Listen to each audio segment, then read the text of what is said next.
अच्छा जुनैद साहब, ये जो प्रेशर है असल में तो प्रेशर अमेरिका का है, और अमेरिका का प्रेशर जो है वो कुछ ऐसे लोग हैं अमेरिका में, पाकिस्तानी हैं, एक उनकी तंजीम है पाक पैक, तो उन्होंने मीटिंग भी की रिचर्ड गर्नेल से, और उनका ये कहना जी कि हमने वादा लिया हुआ है अमेरिकन इलेक्शन से पहले का कि अगर ट्रंप जीत गए तो हम इमरान खान को रहा कराएंगे। तो आपको लगता है कि पाक पैक जो है और जो बाकी जो इस तरह की तंजीमें हैं उनकी लॉबिंग से इमरान खान साहब रिलीज़ हो जाएंगे? क्योंकि अब तो ये पता चल रहा है कि पाक पैक को भी तकसीम करने की कोशिश हो रही है। नहीं, अमीर साहब पाक पैक की मसला नहीं है। आप देखिए जी, ये बेचारे जो कहते कभी ट्रंप से अपनी रिश्तेदारी बनाते, मेरी कोई कहता है मेरी माँ के साथ उसकी फलान उसने चाय पी थी, उसको सलाम किया था। ट्रंप ने आपको सबको पता है, हमने इलेक्शन में कभी ट्रंप का तो नाम नहीं लिया, कभी अमेरिका का नाम तो नहीं लिया, लेकिन ट्रंप ने अपने कैंपेन में इमरान खान का नाम लिया। तो हमें उसकी सपोर्ट की ज़रूरत नहीं है और ना इमरान खान की। तो ट्रंप को पता है कि इमरान खान सिर्फ पाकिस्तान का नहीं है, सारे मुसलमानों का आलमी लीडर है। उनको मुसलमानों की सपोर्ट बिल्कुल इमरान खान की वजह से उस पर वोट मिली, सिर्फ पाकिस्तानियों की नहीं मिली। ये माने या न माने, ये बेचारे तो कोशिश करते उससे मुलाकात करने की, लेकिन ट्रंप ने अपने कैंपेन में इमरान खान का जिक्र किया, उसकी तस्वीर उठाई। तो ये नहीं है कि वो कर रहा है, क्योंकि उसको पता है। दूसरी बात ये है कि हम सबको ये तो साबित हुआ है कि अमेरिका ने इसमें किरदार अदा किया था हमारी हुकूमत गिराने में। तो अगर एक गलत काम और अमेरिका के और हमारे जो फासले अवाम के बड़े हैं, तो अगर वो इनको अनडू करे तो इसमें क्या बुरी बात है। तो इसी अमेरिका की वजह से, उसी की वजह से हुआ था हमारी एस्टेब्लिशमेंट। ये जो मुज़ाकरात हैं ये भी अमेरिका की वजह से हो रहे हैं। आप चाहते हैं कि ट्रंप के प्रेसिडेंट बनने तक आपको स्पेस मिल जाए, और हुकूमत जो है वो एंगेज कर रही है तहरीक इंसाफ को, ताकि अमेरिका का प्रेशर जो है उसका मुकाबला किया जाए? नहीं, हमारा तो जी ना, हमें इन मुज़ाकरात से कोई हमें उम्मीद है, ये तो सिर्फ लोग कहते हैं कि आप पॉलिटिकल लोगों से बात करते हैं। हमें पता है इनके बेचारों के साथ क्या इख्तियार है। इन बेचारों का मैं बार बार ये कहता हूँ कि अपना इंटीरियर मिनिस्टर ये नहीं लगा सकते, अपना वज़ीर आज़म नहीं लगा सकते। इनको तो हमें तो अभी मेरा ख्याल है इंटीरियर मिनिस्टर जिसका भी है, लेकिन अगर आप बुरा ना मनाएं तो आपको पता है, आप इनकार नहीं कर सकते कि 26 नवंबर को बैरिस्टर गौहर और बैरिस्टर सैफ जो हैं उनको पेशावर से इंटीरियर मिनिस्टर के जहाज़ पे रावलपिंडी लाया जाता है, वहाँ से अडयाला जेल ले जाया जाता है। तो आप जो मर्ज़ी कहें कि इंटीरियर मिनिस्टर इनका नहीं है, लेकिन आपकी लीडरशिप तो उसको इंटीरियर मिनिस्टर मानती है और उसके जहाज़ में बैठ के इमरान खान से मिलने भी जाती है। नहीं जी, हम उसको सिर्फ इंटीरियर मिनिस्टर नहीं मानते। हाँ। हम उनको तो असली ताकत मानते हैं।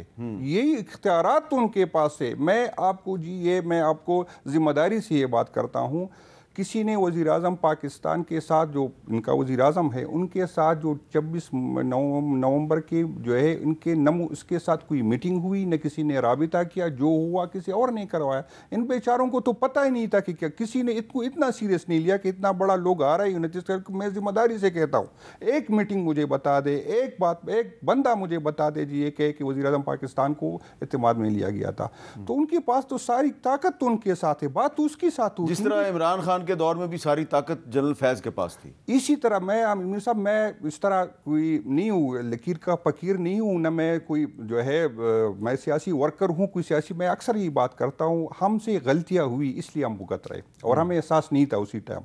अगर उस टाइम हम पॉलिटिकल सोच अपनाते, हम पॉलिटिकल लोगों पे एतमाद कर दे, इन लोगों पे न करते, तो आज हमारे साथ ही नहीं होता।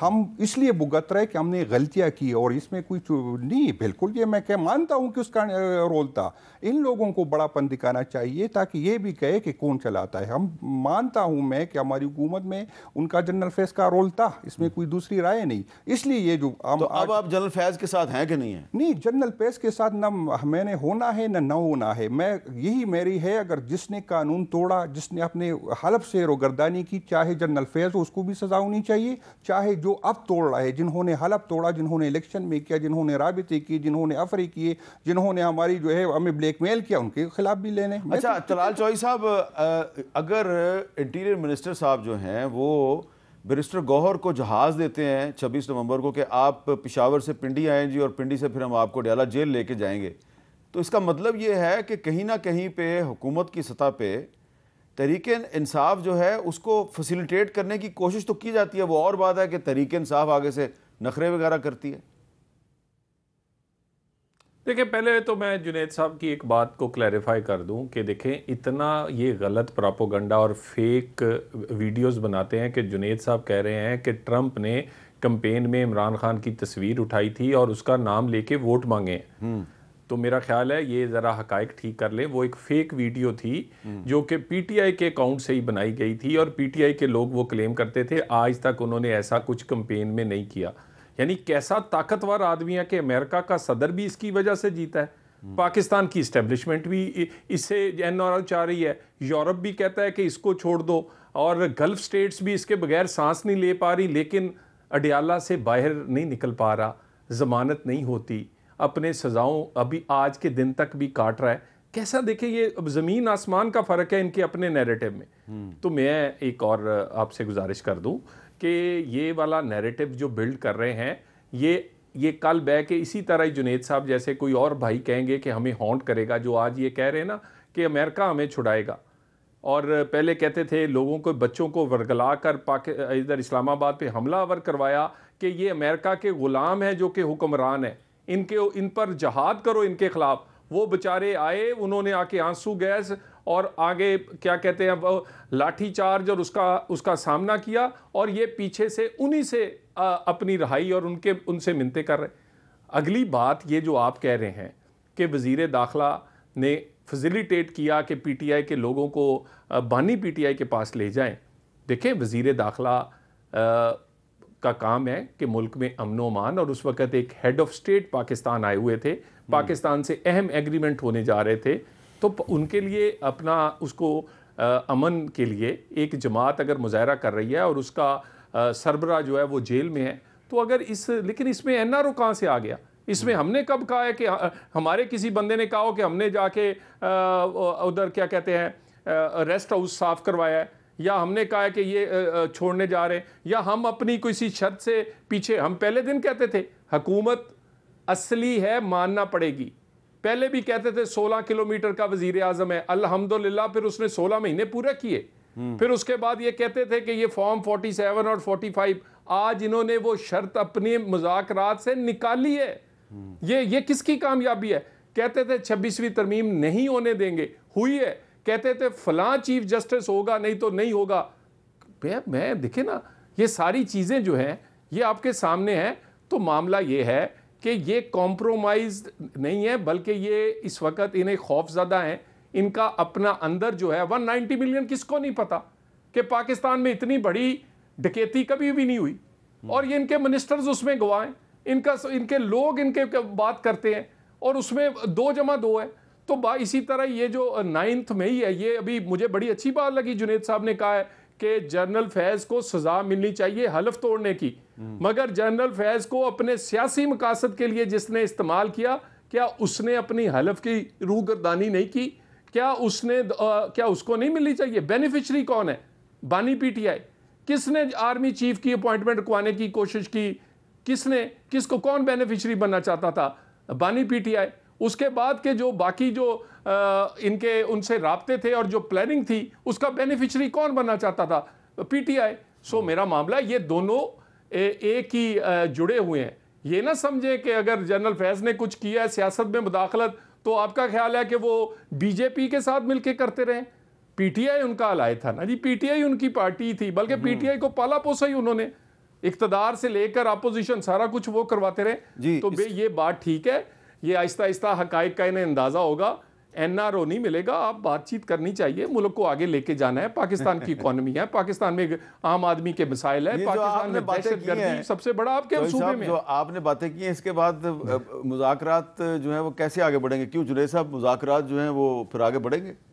नहीं, मुज़ाकरात अगर मुल्क के लिए, जमहूरियत के लिए बढ़े तो अच्छी बात है, वरना हमें अगर मुज़ाकरात के ज़रिए हमने अपने केसेस ख़त्म करने थे तो हम पहले कम थे। मेरे भाई ने बात की सही का कि एक तो ये मैं सिर्फ ये क्लियर करा दूं कि हमने अगर ये जो कह रहा है कि हमने आर्मी चीफ की जो है उसको रोकवाना था, अगर हमने वो रोकवाना था तो अगर आपको याद हो तो 48 घंटे पहले समरी भेजी गई थी। उस टाइम अलवी साहब थे, प्रेसिडेंट थे, तो अगर वो चाहते तो समरी वापस भेज देते।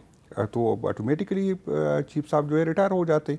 लेकिन ऐसी कोई बात नहीं थी। उस टाइम का आर्मी चीफ भी नहीं चाहता था, बाजवा साहब भी नहीं चाहते थे कि उसको कर लेते इसका नाम हो, तो उसके लिए तो आसानी थी। बाजवा साहब क्या नहीं चाहते थे? बाजवा साहब नहीं चाहते थे, इसको पता है, इनको तो जबरदस्ती उसका। बाजवा साहब नहीं चाहते थे कि आसिम मुनीर आर्मी चीफ बने? जी बिल्कुल बिल्कुल, मैं जिम्मेदारी से ये तो सबको पता है, ये तो सबको पता है। तो उसी टाइम क्या प्रेशर था? आर्मी चीफ तो वो था, बाजवा साहब थे, और अलवी साहब प्रेसिडेंट थे। अलवी साहब जहाज पे लाहौर गए, बनी गाला में इमरान खान को मिले, खान के मिले, इमरान खान ने राजी हो गए, उसने क्या कर ले। अगर नहीं करते, आप बता दे, अगर अलवी साहब वो समरी वापस भेजते तो किस तरह हो जाता? दूसरे दिन तो मुनीर साहब ने रिटायर होना था, तो किस तरह होता? तो ये गलत बात है कि हमने उसको रुकवाने के लिए, अगर रुकवाने था, छोटा सा काम था समरी। लेकिन आजकल तो सोशल मीडिया पे तहरीक इंसाफ वाले जो हैं आर्मी चीफ के खिलाफ प्रोपेगेंडा तो कर रहे हैं। नहीं, मैं जो बात कर रहा हूँ, जो चौधरी भाई ने, मेरे भाई ने बात की कि ये करते थे, उसने हमारे हम क्या ज़रूरत थी कि हम इसके लिए एहतजाज करते? मैं कहता हूँ कि अलवी साहब से खान साहब कहते मैं उस टाइम हमारी कमेटी थी जिसने हमारी जो इलेक्शन हो रहा था, ज़िमनी इलेक्शन में था, तो मैं भी उस टाइम उस कमेटी का मेंबर था कि पीछे दो थे मेरे साहब, आप उससे कंफर्म कर ले असद उमर साहब से। असद उमर साहब को अलवी साहब की कॉल आई कि दोनों ने जाना है, खान साहब से मिलना है, ये समरी आई है, क्या करूं मैं आप बेशक वो तो असद उमर साहब तो नहीं है हमारी पार्टी, उससे कंफर्म कर दे। अच्छा। अब मेरी, बल्कि असद उमर साहब के साथ गाड़ी नहीं थी, उसने मुझे कहा था कि मुझे लेके जाए, फिर मेरे उसको और एक MPA थी कराची की, उसने अपनी गाड़ी में लेके गए अलवी साहब के पास कि मैंने जाना है, खान साहब से पूछना है कि समरी का क्या करना है। अगर खान साहब नहीं चाहते, अलवी साहब से कहते कि समरी वापस कर दे, तो एक दिन बाद वो रिटायर। तो आप ये कह रहे हैं कि इमरान खान ने जब वो गिरफ्तार नहीं थे तो जनरल आसिम मुनीर साहब के आर्मी चीफ बनने के रास्ते में कोई रुकावट नहीं डाली? मैं यही कह रहा हूं, अगर उसने रुकावट डालनी थी तो अलवी साहब जिसकी आप मुलाकात की आप जिक्र कर रहे थे, उसके साथ असद उमर साहब थे। असद उमर साहब लेकिन अलवी साहब गए लाहौर। आपको याद नहीं है कि जब थोड़े दिन रह गए थे बाजवा साहब की रिटायरमेंट में और नए आर्मी चीफ की अपॉइंटमेंट होनी थी, तो खान साहब ने एक एहतजाज की कॉल दी थी? नहीं, एहतजाज की कॉल अगर हमने दी थी तो उसका मकसद ये नहीं था कि आर्मी चीफ को रुकवाना था। मैं यही कह रहा हूँ कि एहतजाज की कॉल की जरूरत क्यों थी? अलवी साहब से कहते कि समरी वापस कर दे, अगले दिन आर्मी चीफ साहब रिटायर हो जाते, बात खत्म हो जाती। 3 दिन बाद दोबारा दूसरी में समरी आ जाती, जब दूसरी चल में आती। ये तो यही मैं कह रहा हूँ जी, ये जो प्रोपेगेंडा कर रहे हैं कि आर्मी चीफ को रुकवाने की हमने कोशिश की, हमने नहीं की। और मैं इसीलिए उसकी मैं कहता हूं कि असद उमर साहब अभी हमारे पार्टी में नहीं, आप उनसे कंफर्म करें। आप और अलवी साहब गए थे लाहौर में, खान साहब ने इजाजत दी थी।